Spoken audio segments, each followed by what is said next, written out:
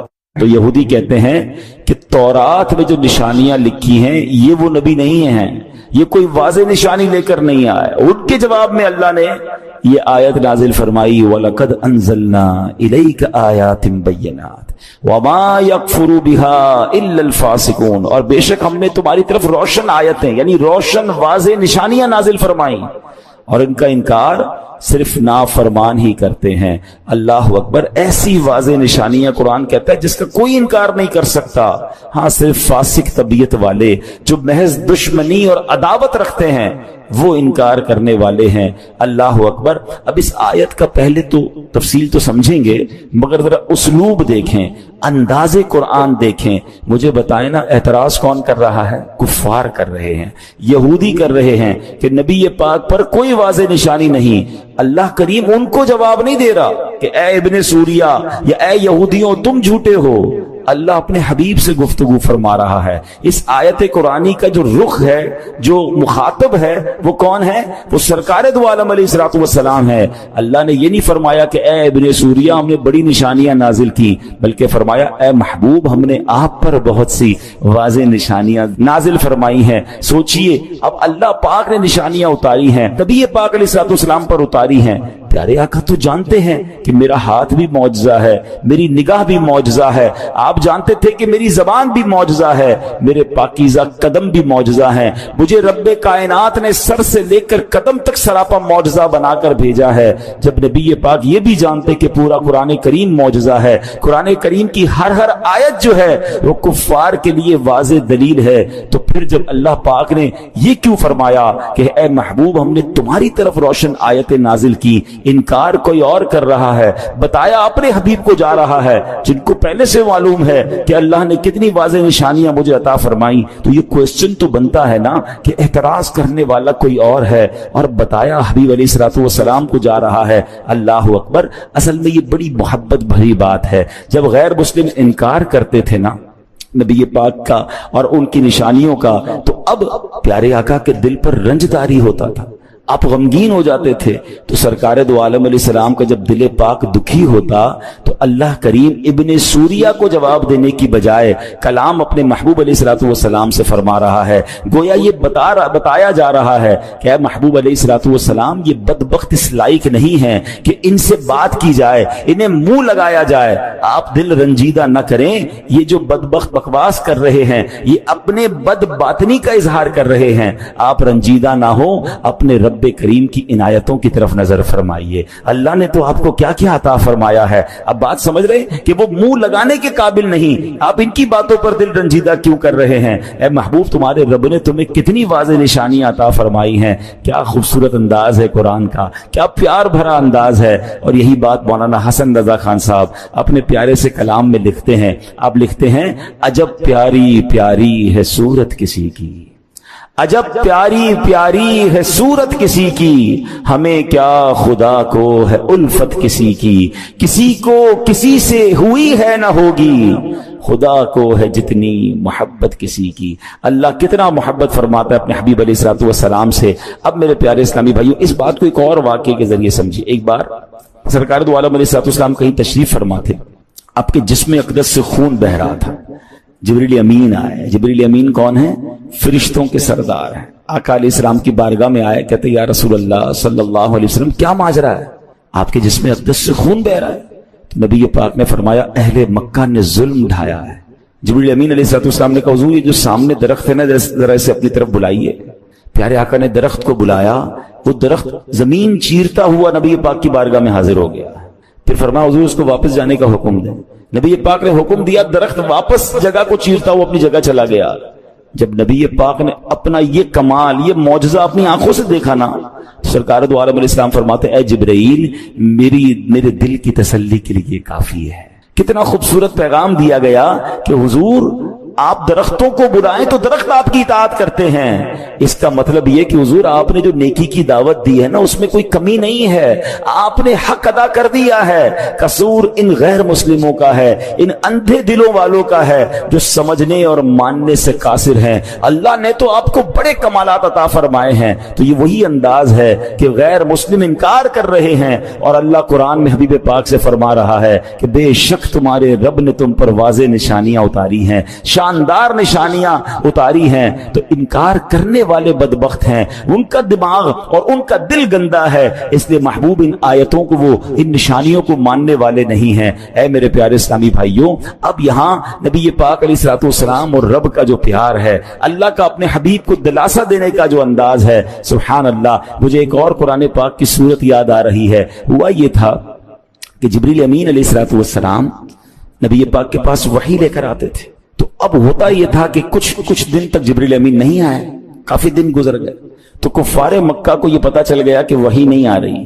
تو بدبختوں کو بس موقع چاہیے ہوتا تھا نا، بھئی یہ تو مان لو کہ اللہ کے نبی ہیں، یہ نہیں ماننا، بلکہ اس بات کا اعتراض کرنا ہے کہ اتنی دنوں تک وحی کیوں نہیں آئی. تو انہوں نے یہ خبر پھیلا دی کہ معاذ اللہ محمد علیہ الصلوۃ والسلام کے رب نے ان کو چھوڑ دیا ہے، ان سے ڈسٹنس کر لیا ہے، اب کوئی پیغام ہی نہیں آتا، اب فرشتہ ہی نہیں آتا. اس بات کو پھیلانا شروع کیا. اللہ اکبر. جب یہ بات پھیلائی تو نبی پاک تک بھی یہ بات پہنچ گئی کہ کفار ایسی باتیں کر رہے ہیں. تو اللہ کے حبیب علیہ الصلوۃ والسلام کے دل پر رنج گزرا. اب ذرا غور کریں، دل مصطفیٰ غمگین ہو، یہ رب کو کب گوارا ہے. تو اب نبی پاک کو دلاسا کیسے دیا گیا؟ اللہ اکبر. قرآن کی پوری سورت نازل کی گئی. اچھا اب آپ ایک بات دیکھیں، آپ کا کوئی پیارا غمزدہ ہو جائے، آپ کا کوئی پیارا غمگین ہو جائے، بچہ ہو یا رشتہ دار ہو، آپ کیا کرتے ہیں؟ پہلے جا کر اچھی باتیں کرتے ہیں، اس کی تعریف کرتے ہیں، اس کو کوئی تحفہ دیتے ہیں. اب دیکھو نبی پاک سے رب کس طرح ارشاد فرماتا ہے. بسم اللہ الرحمن الرحیم. قرآن کہتا ہے وَالضُّحَىٰ وَاللَّيْلِ إِذَا سَجَىٰ. علماء کہتے ہیں وَالضُّحَىٰ سے مراد نبی پاک کے چمکتے چہرے کی قسم ہے. وَاللَّيْلِ إِذَا سَجَىٰ سے پیارے آقا کی کالی زلفوں کی بات ہو رہی ہے. اللہ اکبر. اللہ قرآن میں محبوب کے چہرے اور زلفوں کی قسم اٹھا رہا ہے تاکہ محبوب کی دل جوئی ہو جائے. وَالضُّحَىٰ وَاللَّيْلِ إِذَا سَجَىٰ. اب کفار کہہ رہے ہیں کہ رب نے چھوڑ دیا ہے. رب قرآن میں جواب فرما رہا ہے مَا وَدَّعَكَ رَبُّكَ وَمَا قَلَىٰ. اے محبوب تمہارے رب نے تمہیں چھوڑا نہیں ہے، نہ وہ تمہیں چھوڑے گا. اللہ اکبر. وَلَلْآخِرَةُ خَيْرٌ لَكَ مِنَ الْأُولَىٰ. اب انعام دیا جا رہا ہے. پہلے تعریف کر دی، پھر کفار کو جواب دے دیا، اور اب تحفہ کیا دیا جا رہا ہے کہ اے محبوب تمہاری آنے والی ہر گھڑی پچھلی گھڑی سے بہتر ہے. ہر لمحہ تمہارے ترقی ہو رہی ہے، ہر لمحہ تمہارے کمالات بڑھ رہے ہیں. اور اگلی آیت تو کمال ہے نا. اللہ فرماتا ہے وَلَسَوْفَ يُعْتِيكَ رَبُّكَ فَتَرْضَىٰ. اے محبوب ان قریب تمہارا رب تمہیں اتنا دے گا کہ تم راضی ہو جاؤ گے. کیسی آفر ہے کہ جو چاہیے وہ ملے گا جب تک راضی نہ ہوگے. اور ہم کیوں نہ نبی پاک سے محبت کریں کہ جب یہ آیت نازل ہوئی، جبریل امین یہ آیت لے کر آئے، تو نبی پاک علیہ السلام کو جب یہ پتا چلا کہ رب نے یہ فرمایا ہے کہ اے محبوب اتنا دیں گے کہ تم راضی ہو جاؤ گے، تو سنو میرے آقا نے کیا مانگا. ہائے ہائے. نبی پاک علیہ السلام فرماتے ہیں میں اس وقت تک راضی نہ ہوں گا جب تک میرا ایک ایک امتی جنت میں داخل نہ ہو جائے. اللہ نے آفر نبی پاک علیہ السلام کو فرمائی ہے، اور مگر آقا کو خیال کس کا ہے. اے ہے. اب غور کریں، اعلیٰ حضرت امام اہل سنت فرماتے ہیں نا جو نہ بھولا ہم غریبوں کو رضا. ہمارے آقا کبھی نہیں بھولے. جو نہ بھولا ہم غریبوں کو رضا. یاد اس کی اپنی عادت کیجئے. تو جتنا ہو سکے ہمیں نبی پاک سے محبت کرنی ہے اور اپنی محبتوں کو بڑھانا ہے، ان کی سنتوں پر عمل کرنا ہے. ایسے آقا کہ جب یہ آفر ملتی ہے وَلَسَوْفَ يُعْتِيكَ رَبُّكَ فَتَرْضَىٰ. اے محبوب اتنا دیں گے، ان قریب اتنا دیں گے کہ تم راضی ہو جاؤ گے. ہمیں کوئی کہے مانگو کیا چاہیے، اتنا دوں گا کہ راضی ہو جاؤ گے. کوئی گاڑی مانگے، کوئی بنگلہ مانگے، کوئی نوکری مانگے، کوئی کاروبار مانگے گا، اپنے بچوں کے لیے مانگے گا. میرے آقا نے وہاں بھی یاد کیا تو ہم گناہ گاروں کو یاد کیا. پھر کیوں نہ ہم ان سے محبت کریں، پھر کیوں نہ ان کا میلاد بنائیں، پھر کیوں نہ ان کا ذکر کریں، پھر کیوں نہ ان کے چرچے بلند کریں. اور یہاں بھی نبی پاک کا انکار کفار کر رہے ہیں کہ نشانیاں نہیں ہیں آپ کے پاس، معاذ اللہ. مگر قرآن کہتا ہے محبوب ہم نے تو تم پر بڑی واضح نشانیاں اتاری ہیں. ان کے دل میلے ہیں، یہ دل کالے ہو گئے ہیں، یہ فسق والے ہیں، یہ ایمان والے نہیں، اس لیے ان کو نشانیاں نظر نہیں آ رہی. آپ دل چھوٹا نہ کریں، آپ دل میلا نہ کریں. اللہ اکبر. کیا خوبصورت انداز سے قرآن اپنے حبیب علیہ الصلوۃ والسلام سے گفتگو فرماتا ہے. اب آگے سنیے، اللہ کریم نے دو باتیں فرمائی. وَلَقَدْ أَنزَلْنَا إِلَيْكَ آيَاتٍ بَيِّنَاتٍ وَمَا يَكْفُرُ بِهَا إِلَّا الْفَاسِقُونَ. اس میں دو باتیں ہیں. اور بے شک ہم نے تمہاری طرف روشن آیتیں نازل کی اور ان کا انکار صرف نافرمان ہی کرتے ہیں. اللہ پاک نے محبوب پاک علیہ الصلوۃ والسلام سے فرمایا پہلی بات کہ واضح نشانیاں تھیں، ایگزیکٹلی کلیئر نشانیاں تھیں. دوسری بات کہ واضح نشانیوں کا جو انکار کرتا ہے نا وہ فاسق ہوتے ہیں، وہ ایمان والے نہیں ہوتے. اب مثال کے طور پہ حضرت جبیر بن مطعم رضی اللہ تعالیٰ صحابی رسول ہیں. آپ نے فتح مکہ سے پہلے اسلام قبول کیا، مدینہ منورہ میں رہے اور وہیں آپ نے وفات پائی. آپ اپنے اسلام قبول کرنے کا واقعہ بیان فرماتے ہیں. کہتے ہیں غزوہ بدر ہوا، غیر مسلم قید ہو گئے تھے، میں ان قیدیوں کے بارے میں نیگوشیشن کرنے کے لیے، بات کرنے کے لیے مکے سے مدینے آیا تھا، یعنی کفار کی طرف سے نمائندہ بن کر کہتے میں مدینے گیا تھا۔ اب کہتے جب یہاں پہنچا تو مغرب کا وقت تھا، نبی پاک علیہ الصلوۃ والسلام نماز پڑھا رہے تھے۔ کہتے میں مسجد کے قریب گیا تو آپ کی تلاوت کی آواز مسجد کے باہر آ رہی تھی، تو آپ نے اس وقت سورہ والطور کی تلاوت فرمائی۔ ابھی میں قرآن پاک سن رہا تھا، اللہ اکبر، ذرا غور کریں، قرآن کلام کس کا ہے؟ رحمان کا کلام ہے عز و جل، اور زبان سے کس کس ادا ہو رہا ہے؟ محبوب رحمان عز و جل۔ اب ذرا غور کریں کہ وہ کیسا منظر ہوگا کہ اللہ کے حبیب قرآن پڑھ رہے ہوں، اللہ کا کلام پڑھ رہے ہوں، کہتے وہ آواز مجھے باہر آئی، ایسی آواز تھی میرے دل میں اترنے لگ گئی۔ اور اب وہ آیت تلاوت کی نبی پاک نے، ان عذاب ربک لواقع ما لہ من دافع، کہتے ہیں اس کا ترجمہ کیا ہے؟ بے شک تیرے رب کا عذاب ضرور واقع ہونے والا ہے، اسے کوئی ٹالنے والا نہیں۔ وہ کہتے ہیں ان آیات کو سن کر تو میرا دل ایسے ہو گیا کہ پھٹ جائے گا، اتنا مجھ پر خوف طاری ہو گیا، مجھے یوں لگ رہا تھا کہ میں یہاں سے قدم بھی نہیں اٹھا سکوں گا اور مجھ پر عذاب نازل ہو جائے گا۔ بس میں نے اسی وقت کلمہ پڑھا اور مسلمان ہو گیا۔ دل صاف ہو تو قرآن کی ایک ایک آیت اثر کرتی ہے۔ کہتے ہیں ایسی نشانی کہ ایک آیت دو آیتیں سنی تو دل بدل گیا۔ قرآن ایسا اثر رکھتا ہے، ارے دل پاک ہو تو قرآن اس طرح جا کر سبحان اللہ دلوں کو بدل دیتا ہے۔ فارسی کا شعر ہے نا، کتاب زندہ قرآن حکیم، کتاب زندہ قرآن حکیم، حکمت اولا یزال استو قدیم، یعنی قرآن مجید زندہ و جاوید کتاب ہے، اس میں بیان کی گئی تعلیمات قیامت تک کے تمام مسائل کے حل کے لیے کافی ہیں اور بہتر بھی ہیں۔ سبحان اللہ، آج بھی جس کا دل نرم ہو، دل میں کچھ پاکیزگی ہو، آپ دیکھیں جب امام صاحب تلاوت کرتے ہیں، کوئی اچھے قاری صاحب تلاوت کرنے والے مل جائیں، قرآن سمجھ نہیں آتا مگر آنسو نکلنا شروع ہو جاتے ہیں، دل لرزنا شروع ہو جاتا ہے۔ رحمت کی باتیں ہوں، کبھی کبھی سورہ رحمان سنتے ہیں، حالانکہ ہر آیت کا مطلب سمجھ نہیں آتا، مگر جب فبأي آلاء ربكما تكذبان کانوں سے ٹکراتا ہے تو اللہ کی رحمت کا تصور بن جاتا ہے۔ اللہ اکبر، کبھی آنسو بہ رہے ہوتے ہیں، کبھی اپنے گناہ یاد آتے ہیں۔ ارے کون سی کتاب ہے دنیا میں ایسی کہ جو سمجھ نہیں آتی مگر دل پر اثر کرتی ہے، جو دل سے کنیکٹ ہو جاتی ہے؟ میں نے کئی بار بیانات میں یہ بات کی ہے کہ دنیا میں بہت ساری کتابیں آپ نے پڑھی ہوں گی، کئی لوگ بڑے شوقین ہوتے ہیں کتابوں کے، گھر میں لائبریری ہوتی ہے، کتابیں رکھتے ہیں، اچھی بات ہے، کتابیں اچھی کتابیں پڑھنی چاہیے، مگر آپ کی جو فیورٹ کتاب ہو بتائیں نا کتنی بار پڑھ لیں گے آپ کہیں گے میں 2 بار پڑھ چکا ہوں اس کتاب کو، بہت پسند ہے 3 بار۔ آپ کو کوئی کہے یار 10-12 بار پڑھو نا، آپ کہیں گے کیا یار بور ہو جاتے ہیں، 3 بار پڑھ لی، سب سمجھ آ گیا جو کتاب میں تھا، اب کتنی بار پڑھنی ہے؟ اٹ مینس آپ کی فیورٹ کتاب بھی آپ 3-4 بار سے زیادہ نہیں پڑھ سکتے۔ اللہ اکبر، قرآن 1000 بار پڑھیں، ہر بار نیا لطف دیتا ہے۔